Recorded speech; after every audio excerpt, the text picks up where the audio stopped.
రాయచోటి మాత్రమే ఇక్కడ ఎస్ ఒకసారి మోదీ చంద్రబాబును అభినందిస్తూ ఆయన ట్వీట్ చేశారు. చంద్రబాబుకు మోదీ శుభాకాంక్షలు తెలియజేశారు. ఆంధ్రప్రదేశ్లో భారీ మెజార్టీ దిశగా దూసుకు వెళ్ళిపోతూ ఉన్నారు. ఈ నేపథ్యంలో మోదీ చంద్రబాబుకు శుభాకాంక్షలు తెలియజేశారు. కేంద్రంలో ఎన్డీఏ ఆధిక్యతను తగ్గించుకుంటూ ఉంటే ఆంధ్రప్రదేశ్లో కూటమి ఆధిక్యం దిశగా ముందుకు వెళుతోంది. టీడీపీ, జనసేన, బీజేపీ ఆధిక్యత పెరుగుతూ ఉండటంతో చంద్రబాబుకు మోదీ అభినందనలు తెలియజేస్తూ శుభాకాంక్షలు తెలియజేశారు. నిజానికి ఒక దశలో టీడీపీతో పొత్తు పెట్టుకోవటానికి బీజేపీ కొంత తట్టపటాయించింది, బీజేపీ కొంత బెట్టు చేసింది. కానీ ఇప్పుడు ఆంధ్రప్రదేశ్లో కూటమితో పొత్తు పెట్టుకోవడం, టీడీపీ జనసేనతో పొత్తు పెట్టుకోవడం బీజేపీకే కలిసొచ్చిన అంశంగా మారుతుంది. కేవలం 2% కూడా ఓటు షేర్ లేని ఆంధ్రప్రదేశ్లో కూటమి పొత్తు పెట్టుకోవడంతో బీజేపీనే లాభపడిన పరిస్థితి కనిపిస్తుంది. ఫోన్ చేశారు ప్రధాని మోదీ, చంద్రబాబుకు ఫోన్ చేసి విషెస్ చెప్పారు, శుభాకాంక్షలు తెలియజేశారు.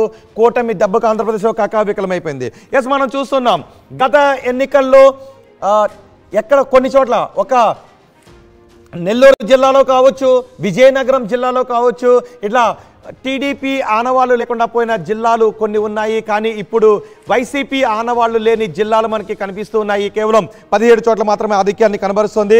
కడపలో బద్వేల్, రాజంపేట, రాయచోటి ఇక్కడ మాత్రమే వైసీపీకి కంచుకోటగా ఉండే కడపలో కేవలం 3 స్థానాలకే వైసీపీ పరిమితమైన పరిస్థితి కనిపిస్తుంది. ఇటు కర్నూలు మనం చూసినట్లయితే కర్నూలులో మంత్రాలయం, ఆలూరుకు మాత్రమే వైసీపీ పరిమితం అవుతున్న పరిస్థితి కనిపిస్తుంది.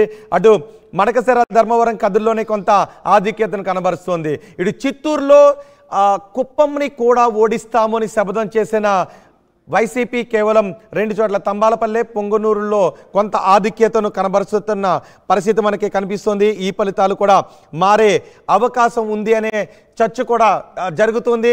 ఇప్పటి వరకు టీడీపీ గతంలో కొన్ని సంవత్సరాలుగా 10-20 సంవత్సరాలుగా గెలవని చోట్ల కూడా టీడీపీ ఇప్పుడు ఆధిక్యతను కనబరుస్తున్న పరిస్థితి మనకి కనిపిస్తోంది. మరీ ముఖ్యంగా కడపలో కేవలం 3 చోట్ల మాత్రమే వైసీపీ ఆధిక్యతను కనబరుస్తుందంటే ఆ ఫలితం ఎంతో ఘోరంగా ఉందో మనం అర్థం చేసుకోవచ్చు. కేవలం ఇప్పుడు మరోసారి చెప్తాను, ఇది పుష్పలో డైలాగ్ ఒకటి మిస్ అయింది. ఇప్పుడు మీరు ఆర్టీవీ స్క్రీన్ పైన చూస్తున్న దాంట్లో కూడా 151-151లో గత ఫలితాలతో పోల్చుకుంటే ఇది యాదృచ్ఛికమే అఫ్కోర్స్, కానీ డైలాగ్ బాగుంది కదా అని గుర్తు చేసుకోవడం. 151